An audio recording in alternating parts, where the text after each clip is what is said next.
どうしようかな。レイム、どうしたんだ？あ、マリサ。いやオーバーロードの3期が終わってもう1週間くらい経つじゃない。私も原作を買おうかなって考えてるんだけど。それは大変素晴らしいことだぜ。それじゃあ早速書店に。いや、最後まで聞いてって。原作を買いたいって気持ちはあるんだけど、もしこの先4期があるなら、やっぱり原作未読の状態でアニメを見たいし、原作を買うべきかどうか悩んでるんだよ。なるほどな、そういうことか。2期の時は、終了後すぐに3期が発表されたから良かったんだけど、今回は4期があるのかないのかわからないじゃない。確かに難しい問題だよな。それじゃあ今回は、オーバーロードのアニメ4期が、あるのかないのか、少し考えてみるか。ってわけで、今回もオーバーロードをゆっくり解説していくぜ。わい。さて、先に断っておくが、私はそこまでアニメ通ってわけではないからな。円盤の売り上げや、制作陣のインタビューをもとに、4期の可能性を調べていくが、予測の正確性については過度に信用しないでほしい。もちろん、できる限りの情報は集めたつもりなんだが、専門的な知識も絡んでくる分野だと思うからな。円盤か。要するに、アニメの DVD やブルーレイディスクってことだよね。普通に考えれば、円盤の売り上げが続編の可能性に直結しそうだけど。最近では、配信、や、版権、など制作委員会の収入源も多様化し、円盤に頼るビジネスモデルが崩れ始めていると言われるが、それでも、続編の可否については、円盤の売り上げが重視されるケースが多いようだ。ふむ。で、具体的には、どの程度売れれば4期ができるの？ネット上で言われているのは、3000枚で採算ライン、5000枚売れれば続編の可能性あり、ということだ。ただ、色々な作品の売り上げを調べる中で、4000枚台で続編が作られたって作品も見つけたし、逆に、8000枚くらい売れて原作ストックもあるのに続編なしって場合もあったから、過度に信用しない方が良いだろう。まあ、作品ごとに事情も違うだろうし、円盤以外の収入もあるからね。一概には言えないのか。その通りだ。しかし、5000枚から8000枚くらい売れてる作品は、4000枚以下の作品より明らかに続編がある場合が多かったから、一応の目安として、5000枚って数字を設定することはできると思うぜ。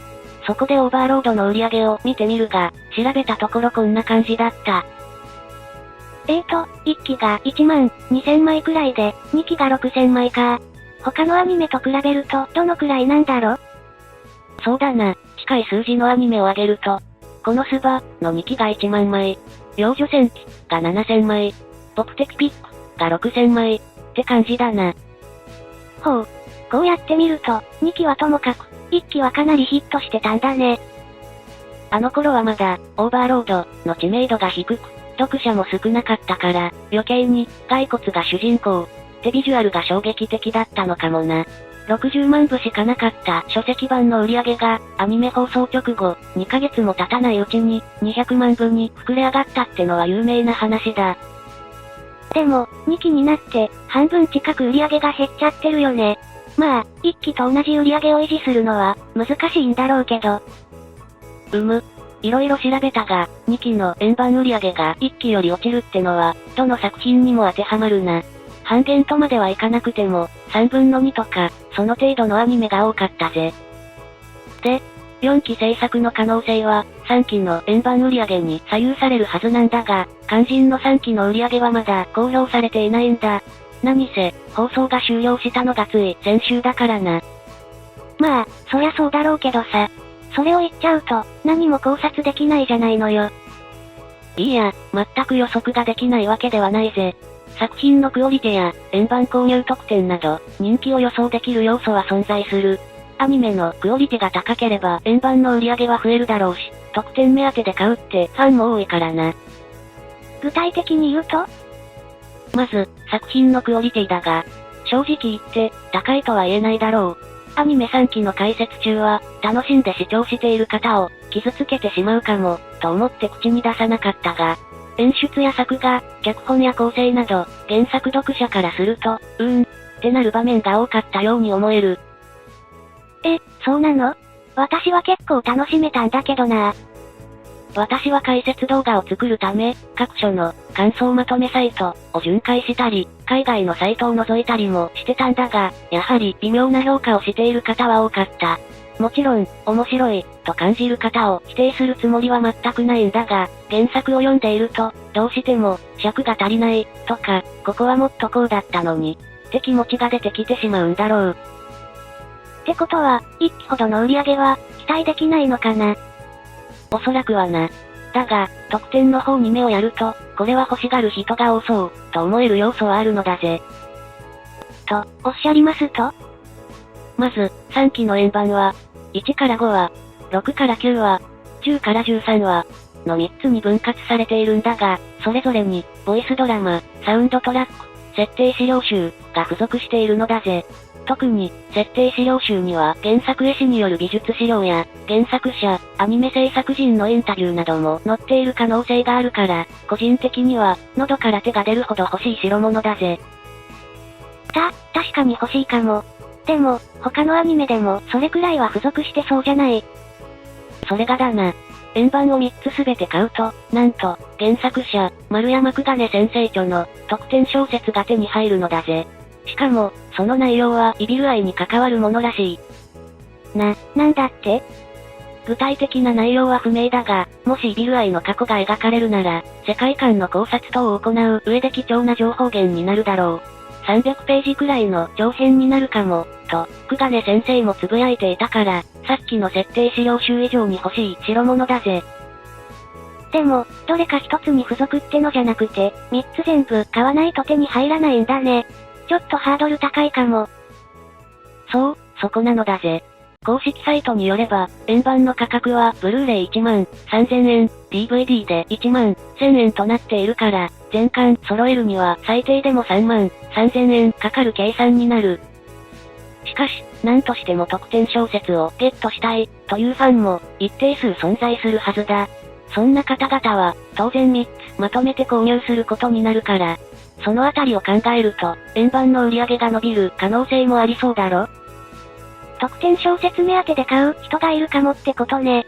確かに、考えられないことではないけど、そんな調子で、5000枚売れるのかな？なんとも言えないところだが、個人的には、4000から5000枚くらいは売れるんじゃないかなと思うぜ。オーバーロードにはコアなファンが多いと言われるから、特典小説の効果は大きいんじゃないかな。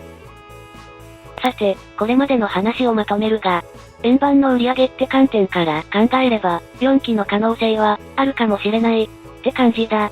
あくまでも予想だから、正確なところは不明だがな。まあ、素人に売り上げの予測なんてできないよね。それで、円盤の観点から、ってことは、他にも考察する材料があるの？ああ。